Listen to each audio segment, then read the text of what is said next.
Malakas na buhos ng ulan sa Baguio City, nagdulot ng landslide at rockfall. Yan at iba pang balita sa pagtutok ni Sandy Salvacio. Sa gitna ng maalinsangang panahon sa iba't ibang panig ng bansa, inuulan naman ng malakas ang ilang lugar sa Baguio City. Sa video na ito, makikita ang malakas na ragasan ng tubig sa kalsada ng Barangay Irisan dahil sa biglaang buhos ng ulan. Nag-iwan pa ito ng putik na pumasok mismo sa loob ng mga kabahayan. May mga naapektuhan din sa pagguho ng lupa. Ang dingding ng bahay na ito sa Barangay Dominican Mirador nabutas matapos mabagsakan ng malaking tipak ng bato. Ito yung service kasi mainit sa umaga hanggang tanghali, hapon.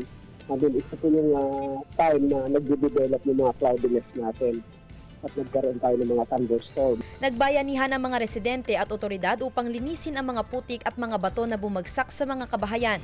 Nagpaabot na rin ng tulong ang City Social Welfare and Development Office at iba pang ahensya sa mga apektadong pamilya. Sa Dagupan City naman, nalampasan na rin ang naitalang pinakamataas na 42 heat index matapos pumalo sa 46 ang heat index sa syudad nitong April 27. Pag na-hit yung earth surface, ibig sabihin yung kalupaan, nakakaroon tayo ng condensation, yun naman nakakabuo ng convective clouds.